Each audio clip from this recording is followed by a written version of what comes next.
Okay, so first and foremost, my name is Michael Murphy. I'm a resident in Auchnacur and Dangan, one of the communities that's impacted by the proposed N6 routes. I'm part of a committee now of 15 volunteers from representatives from Bushy Park, Auchnacur, Circular Road and the Heath. We've been working very hard for the last 10 days since we, convened our first public meeting on Sunday a week ago.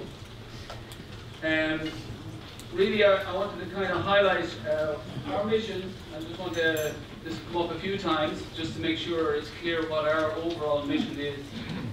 We want to convince the Galway City and County Council and the NRA to find a solution to Galway's traffic problems, because we do accept there are traffic problems. But ultimately, we also want to protect what we're calling the human habitat. We do not believe the human habitat has been given enough consideration in terms of the 6 routes that have been proposed to date.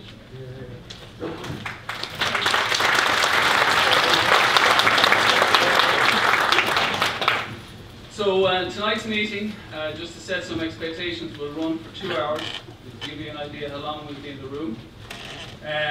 So I'm going to introduce some of the logistics of the meeting. I'm going to cover the agenda and the actual, some of the meeting ground rules. I'm going to hand over to Coleman Collins. Coleman is a resident in Bala and Bushy Park, another community that's impacted by the proposed N6 routes. And we also have 3 speakers that will follow that from our community. So Tom Kilgariff, who's an ex-city engineer and also a resident of the Heath. Beside him we have Professor Jerry Lyons, also a resident of Heath, is going to speak on our behalf as well. And they're really going to go through some of the health and safety issues and some of the environmental issues associated with the proposed routes. And finally, Jerry Gallagher is going to step forward as well. And Jerry is a member of the Board of Management of the Bushy Park National School, and he's going to speak on behalf of the current view of the Board of Management as well. After that, we're going to switch gears and we're going to ask the 4 TVs. We'd like to welcome them here tonight. And we're going to ask them to say a few words in terms of the support of our activities.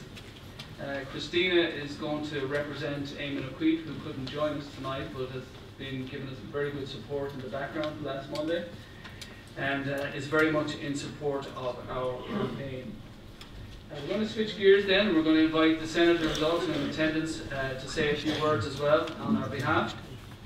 And after that, we have an open forum. I'm calling it a section for any of the city councillors who would also like to provide some perspective in terms of the 6 routes that are being proposed. And we also have 6 or 7 guest speakers, I should say. We've invited a number of people here tonight who have expressed interest in saying and addressing the audience. So John Maloney, the racecourse general manager, I believe, should be here. Joe Kelly is an expert in light rail options, and he'd like to provide some perspective to the group here as well in that regard. Kevin Ferry is also invited from the Menlo group. Eugene Mulcair is an architect, project consultant, and he's done a lot of work researching on the N6 urban design issues. Jerry Campbellton from Ontario is also invited and said he would like to address the group tonight. And we also have Seamus Sheridan, the Green Party spokesperson for agriculture, also here apparently in attendance, and would like to address the group tonight. So like any meeting, there's a lot of speakers, and I'm sure there's a lot of people in the audience who'd like to contribute to the discussion tonight. So to that end, I'd like to propose a number of what we call meeting ground rules. So first and foremost, if you have your mobiles on at the moment, you might put them to silent just to minimise the disruption to the meeting. For anyone who would like to speak tonight, if you could introduce yourself by name and from the community that you come from, it would just help us in terms of understand who are the who is representing who from what community. Also, really important, I suppose, is my role is to try and help with timekeeping tonight. And to that end, I'd ask all speakers to really summarise what their key points are. And the big emphasis on tonight really is to talking about ideas and solutions. And that's really what we need to get on the table as much as possible. Last but not, the last 2 points is please respect the speakers that are speaking at the time. We'd like, obviously, maximum participation. You've all taken your time tonight to come here, and we'd like to hear your opinion as well, so that's also very important. And also, if I could ask you, because of the type of what's called the volume of communication going on, is we have about 20 minutes at the end for questions that we'd like you to hold off until we get to that part of the agenda. Now, there is, like any meeting, there is a need for what we call taking action. And so we have 3 actions we'd like to propose tonight. We've talked about what our mission statement is. So when all the speakers are finished this evening, we're going to hand out a petition sheet to everyone that's in attendance. And we would like you to sign that petition in support of our campaign. And basically, we'd like you to print your name and sign it as part of your support. We will consolidate those petitions, and we will also provide them as part of our group letter of objection that we will be submitting to the Arab Project Office next week. In addition, on your chairs, we've also provided what we call the Arab comment sheet. So you're going to hear a lot of, obviously, from a lot of speakers tonight that are going to raise a lot of, hopefully, important points. And we would advise you to note down any key comments that you think are relevant that affect you or your homes or your community. So take the time to write those comments down. At the end of the meeting, please fill out your name and your contact details, and if you're comfortable to share that information with the committee, we again would like to consolidate all of those inputs, and again we will send that information into the Arab Project Office next week on our behalf. And lastly, we have one more sheet that we left on your sheet, or on your seats, excuse me. It's a 2-pager. It's basically itemizing a number of points that we believe are issues related to the proposed N6 route. So there's various headings talking about general issues with the proposed routes. Then there's another section talking about the green and blue route as how they impact the communities of Bushy Park, Tunnebrook and Glenlow Abbey. And then on the reverse you'll see there's a number of pointers that talks about particular problems with the blue route and how they impact the Newcastle, Dangan and Bushy Park areas. And finally, there's a comment table down there that talks about the criteria that the Arab Project Office are going to use to select their preferred route. Clearly, we don't think there is any preferred route for that matter. But anyway, the main point we're saying is these are comments that you can use to write in your own personal letter of objection. So anytime there is something like this going on that we're obviously in total disagreement with, the only way you can get attention, obviously, from a number of these organisations like the NRA that are operating on a national level is to start writing in volume to these offices and really make it known to them that we are fundamentally in disagreement with the proposed 6 routes. So I'm going to hand over now to Coleman to effectively kick off the meeting formally.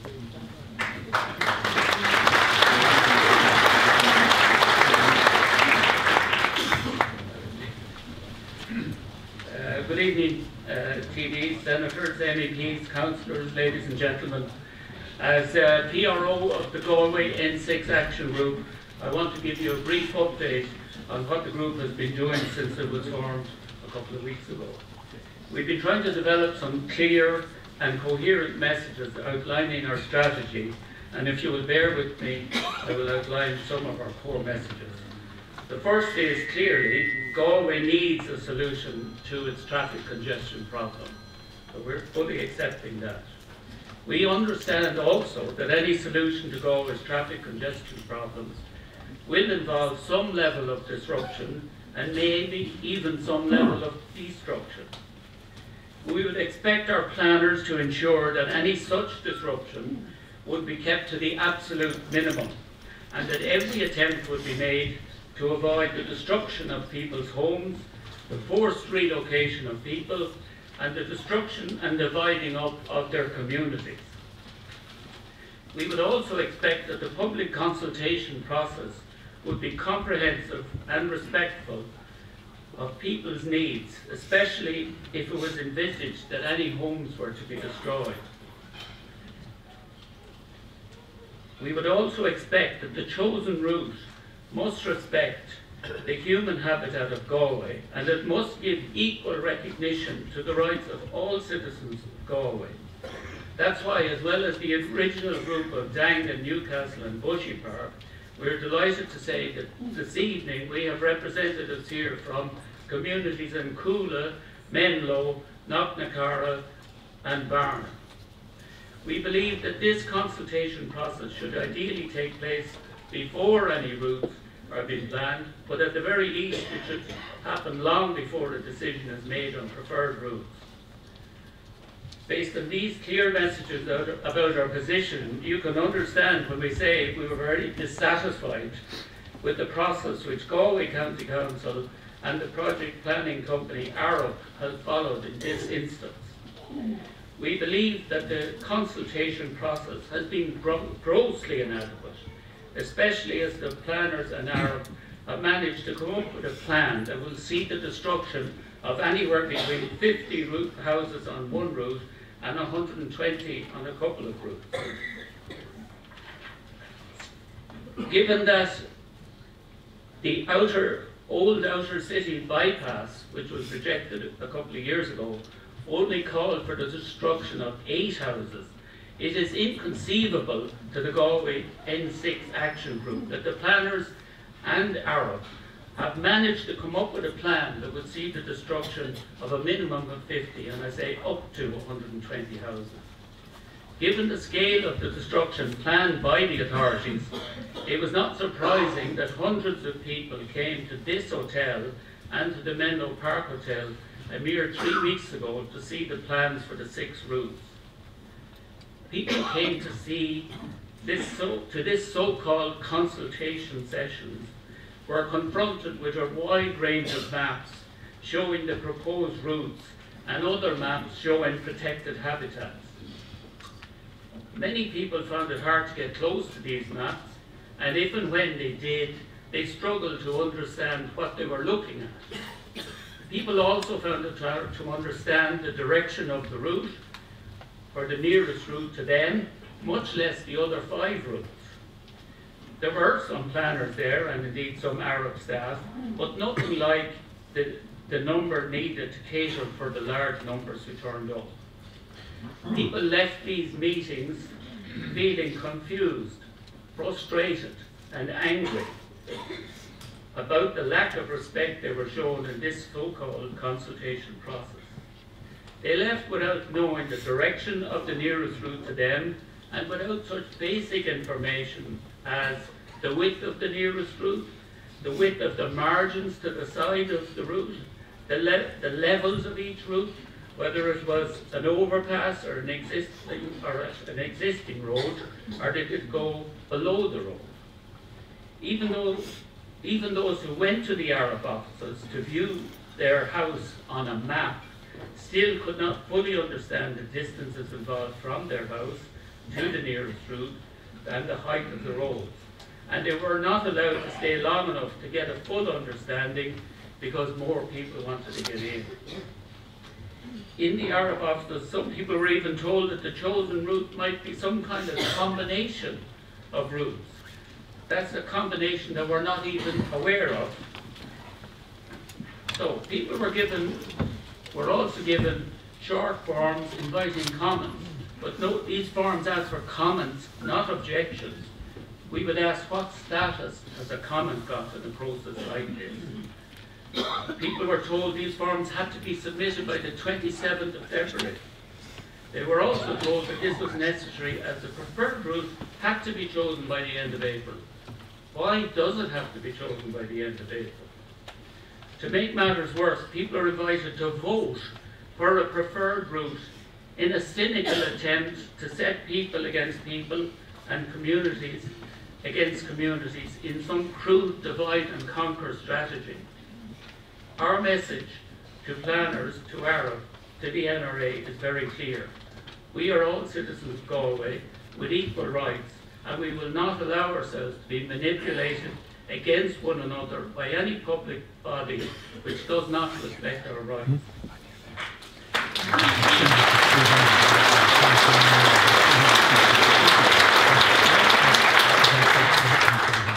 That applies equally to residents of Ballybridge, Briarhill, Menlo, Coola, Dangan, Newcastle, Bushy Park, Knocknacarra, Barna or any other. This takes us to what Mike said is our mission statement, which is to convince Galway City and County Councils and the Honorary to find a solution to Galway's traffic problems while also protecting the human habitat. Ladies and gentlemen, if you agree with our group, there are three things you need to do. Make a submission, as Mike has suggested, using the template provided. Please lobby your public representative to stop this flawed process now. Demand that there should be no preferred route selected in April. To our public representatives sitting here, we say to you, we need your help. We know that you, like us, want a solution to Galway's traffic problems, but we are adamant that these 6 routes are not that solution. We thank you for coming here tonight, and we thank those of you who have already spoken out against the 6 routes and who have already met us to discuss these routes. We are clear that this process can be stopped at a political level here in Ireland, or it will end up in Europe. The N6 action group believes it should be stopped here in Ireland, and that it should be stopped right now. We ask you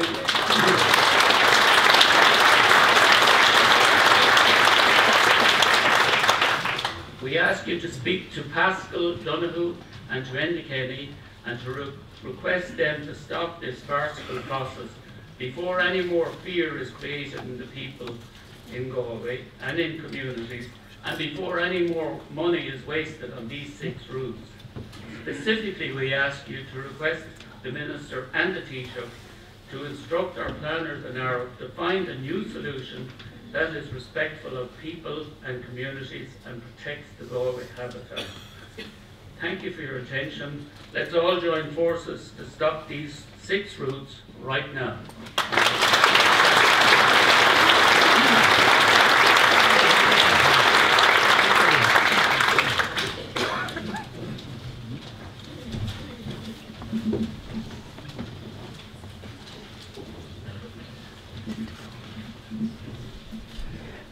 Anach Jair Galir agus tá saoil buíocht de bhar an seansláir le muintir na háite.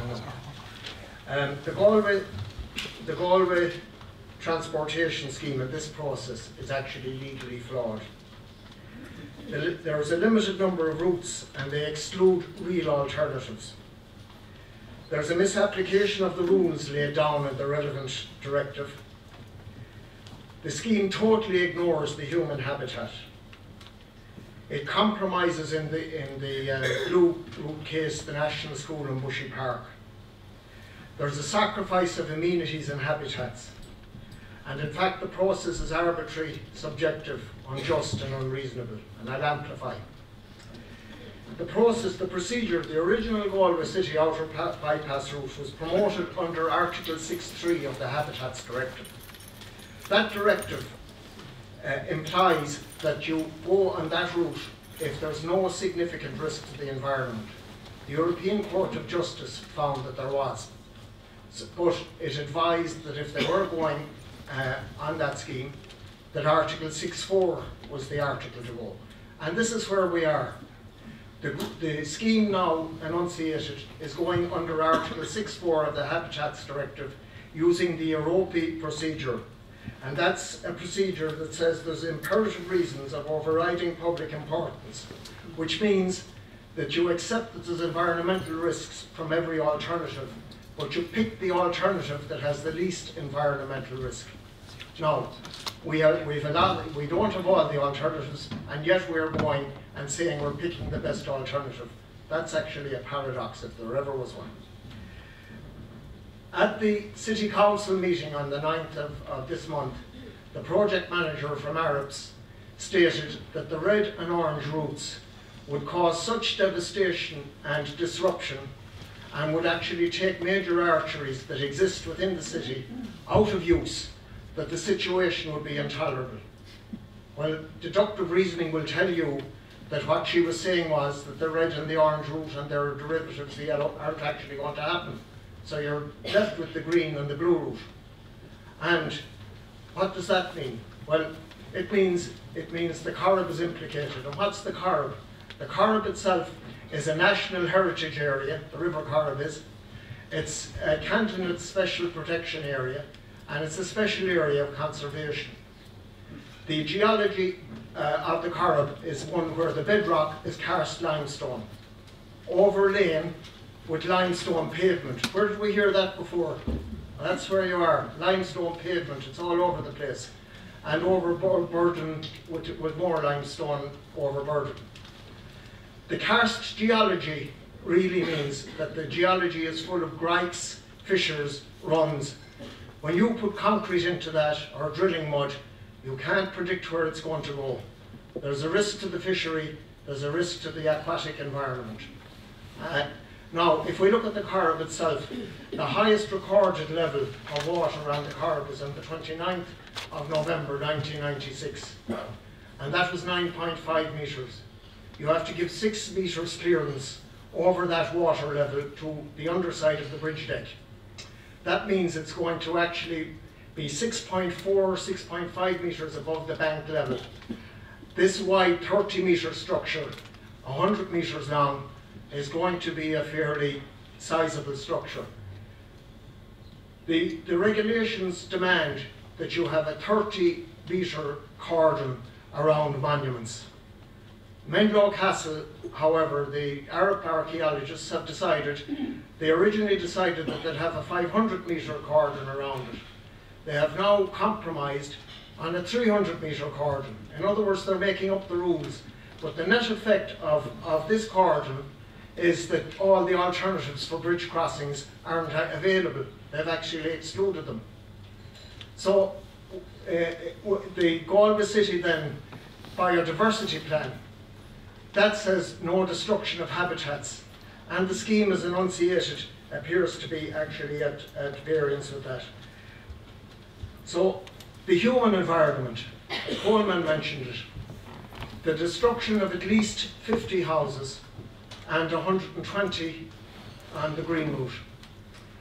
This will actually represent the greatest dispossession of humans from their houses since 1846 with the Killasser eviction near Mount Bellew.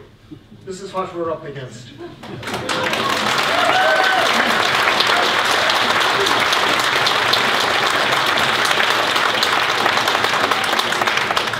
And while I'm at it, the graphics there show the impact near Bushy Park National School. And you wouldn't have to be an expert in health and safety to say that there is actually a health and safety risk to the most precious of inhabitants, the children of the area, if the blue route is actually configured as proposed. People are wondering about the actual physical dimensions of the road. Well, the platform itself, the road platform, will be at least 25 metres wide and 35 metres wide in bends and climbs and things like that. Now, if you look at the proposal in both the green and the blue route, there are embankments that will be up to 7 metres high and actually dig-ins into the road structure that will be 7 metres deep, excavations. That will actually add a further 28 metres to 30 metres to the road take. So you're looking at something that can be anywhere from 50 to 60 metres wide. That's an impact. And the junctions, what do the junctions actually mean? Well, drive 10 kilometres due east, have a look at the junction there going to Athenry, and you'll see the land take and the impact upon the environment. And while you're at it, have a look at the noise level barriers as well. They're within 3 metres of some of the houses. That's the view they have. So there is a big impact. Another thing is noise. The Irish standard for noise is inferior to that used in most of Europe. We actually go for a level of 60 decibels. In most of Europe it's 55. But if you want to know what 60 decibels are like, just call into Paddy Francis's filling station there and just have a listen to the traffic going over the Quincentenary Bridge. That's what it means. So in conclusion, I think that we have a moral obligation to ensure that this flawed process is discontinued and that we have a heritage forevermore. Thank you.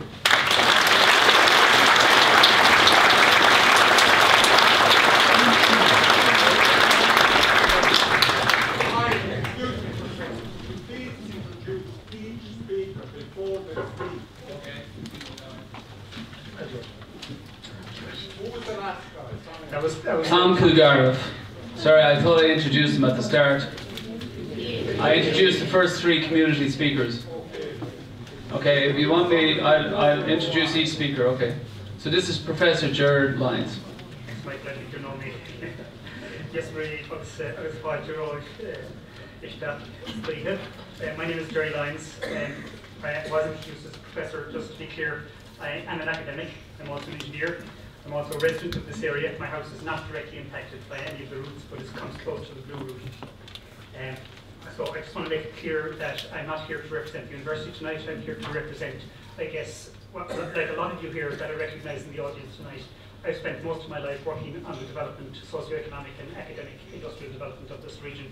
And I guess that's what I represent, like a lot of you here in the room who work hard every day to do just that. And just because we're perhaps opposed to these 6 routes right now does not mean that we're opposed to development. In fact, we're the very people who are the lifeblood of the economic development of this region. So I guess that's what I represent. Before I kick off, I just want to really would like to begin by thanking Michael and Coleman and the committee. I'm not a member of the committee. I would like to thank them in particular for the enormous effort in putting tonight together and in fact putting this whole campaign together, because they truly have become wonderful public representatives for our community over the past number of years.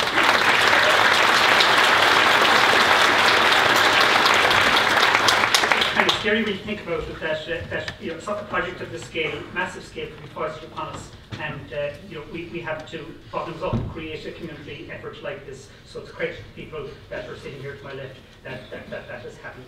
So as I've indicated, I guess I'm not your typical protester. So why the hell am I standing here, right? Now, Tom, I think, has very eloquently spelled out the legislative framework in which the current scheme is being proposed and developed. I think he has also identified, and I've seen a document that he's put together, he's also identified some of the flaws and legal exposures under which we as a community might well be able to challenge this in the local courts, in the local planning actions, or indeed, if necessary, we will go all the way to Europe with this. So I'd like to make I'd like to park that for now. I'd like to make some slightly different, but perhaps more general observations about the fundamental business case underlying this whole concept. In fairness to the people at ARP, and I did go out and meet with them and spent a couple of hours with them last week, they've been handed a very specific brief. They're professional engineers. This is one of the top professional consulting engineering companies in the country, in Europe, and they have gone about it in a very professional way. I think if I was handed the brief that they've been handed, I might well come up with the same 6 alternative routes. But let's be clear, they've been handed a brief that is to come up with some alternative routes for the development of the Galway City Outlet Bypass, routes which do not interfere with the special conservation areas or indeed the heritage sites, and in particular avoid bog cotton on this side of the river and the weathered limestone on the other side of the river that Thomas talked about. They specifically have not been tasked with the planning of the Galway City region, or the development of the city, or this region, and they have not been tasked even with coming up with a scheme to tackle Galway City problems, Galway City's traffic problems. They've been tasked with a very specific thing to come up with a number of alternative routes. So they get their brief from the National Roads Authority, which, as Thomas explained to me, is described as the competent authority for developing national roads infrastructure. That is their only focus. Their focus is not to develop cities or regions or plan those. Their focus is to develop and manage national road infrastructure. In this particular area, they have a specific interest in extending the M6 motorway, which we all are delighted with. You have to get to Dublin quickly now. They are interested in extending that spine, albeit in a lower grade and lower capacity road, into a city bypass to the north, east and west. The fact that these roads might well completely alter the shape of our city and our communities and disrupt those communities is really not the concern of NRA engineers. It's not their problem. This goes straight to the very heart of the problem I think we're dealing with here tonight. We are developing a road when we should really be planning a city. we should be planning its community, we should be planning its environment and its infrastructure. So the tail is really wagging the dog here, and we're subjugating the development of our city and our region to the ambitions of the so-called National Competent Authority for Road Development. As far as I'm concerned, the only authorities for the development of this region and our local community is represented by Galway City and by Galway County Councils and by the elected representatives that we put into power. If they don't have a role in this area, I'm not too sure why we're electing any representatives. That is the competent authority as far as I'm concerned.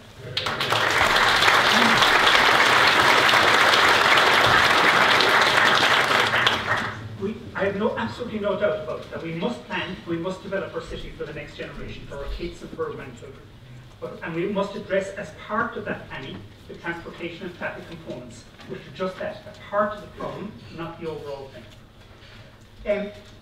This week has been an interesting one in Galway. For any of us commuting, what do we all notice this week? It's been a great week for commuters, okay? It's been amazing.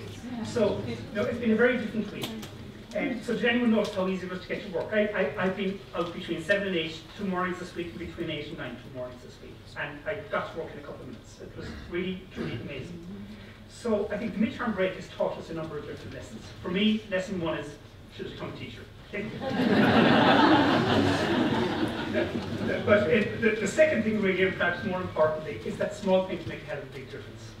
And the next thing is that traffic volumes, traffic congestions, are a consequence of urban planning, not the other way around. I think that's the kernel of this. But hey, if we design our roads first and then think about the urban planning later, what we're going to get is an even bigger mess in 10 years, 20 years' time. What we're going to get is an urban sprawl moving out along Connemara, out along the coast, and rather than having the attractive heritage that people come to see, it will be an urban sprawl in 10 or 15 years' time. That's what we're creating here. So this week has illustrated a couple of things. Firstly, the locations of Galway schools and impact on traffic patterns. We currently have a very heavy concentration of good schools on the western side of the city and in the city centre. So to give you a sense of this, I've tried to do some numbers. So firstly, Galway has about 6,000 to 7,000 secondary school and primary school students. It's not a big student population.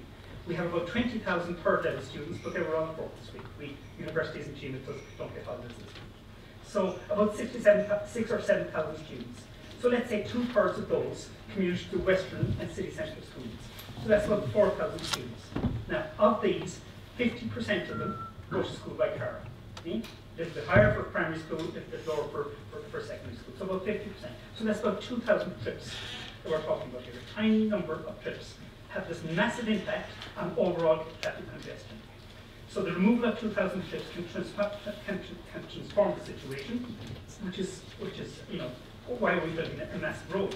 Now, due to good planning by some of the people here in the room, over the past couple of years, we're now seeing the development of really good schools on the east and west, in the commuter towns to the east of the city in Athenry, in Claregalway and Armore, and we're also seeing development of schools on the western suburbs. In particular, the new primary school in Knocknacarra, which opened a couple of years ago, and is now drawing population out of the city centre schools, so the city centre school populations are collapsing.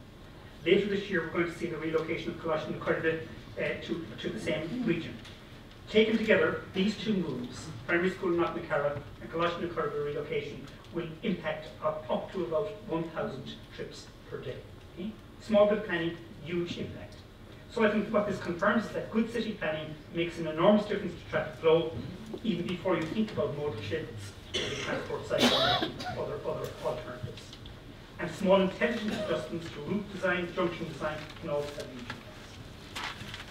The next thing I just want to talk about is the overall basis for the business case that we're looking at here.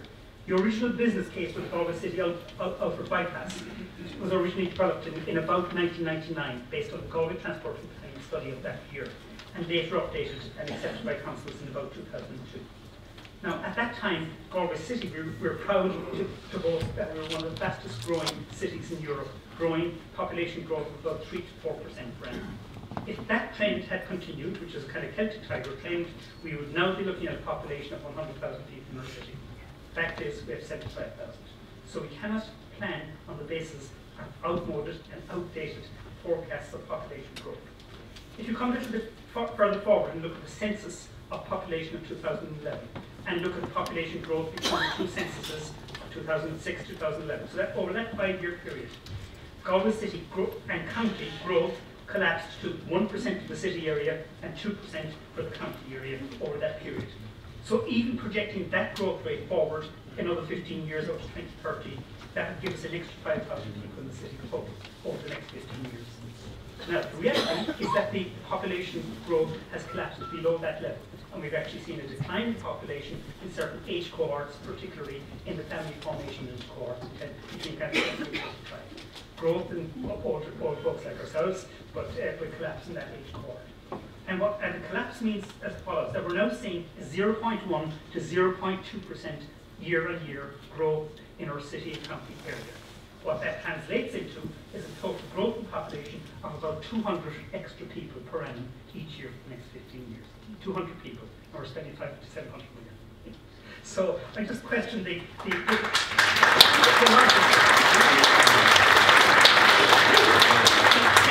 So that's the overall business case. Now the specific thing of the traffic problem that we have. So what is the nature of the traffic problem? I have asked for, both in writing and when I visited them, to see a copy of the business case, or indeed the engineering design loading of the proposed designs from the RF team. I haven't received those either because they don't exist or because they're uninclined to share. So let's fill in some of the blanks here. So looking at it the other way around, a 2-lane highway, which is what plans to construct here, not a motorway, 100 kilometre an hour 2-lane highway.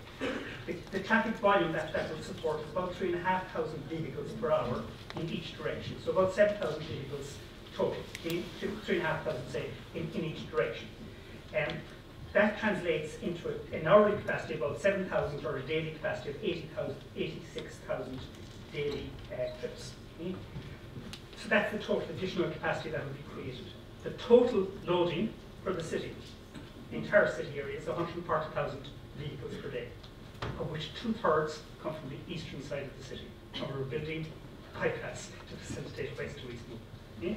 The traffic problem, and most of the employment is on the eastern side. The total peak loading from the west is about 84,000 vehicles. Only 3 to 4% of the total traffic loading is what you would describe as through traffic, normally for bypass, where you would consider bypass. That is Dublin Road to Barn Road. Okay? So that's about 4,000 trips per day. So the bypass component really then is a tiny component of the overall things. Where the need exists is really on the eastern side, where we have grossly inferior infrastructure for the commuter towns of Tuam, Hepford, Claregalway, Ardmore, and elsewhere. The traffic congestion in the city is primarily, and if you look at the traffic count data, it's the Tuam Road, the Hepford Road. It's not the side of the city. Another thing to consider is that we now have the Galway City developed, the Galway Port development at an advanced stage of planning, which was before the EPA a couple of weeks ago. The N6 programme makes absolutely no reference to this major city centre development.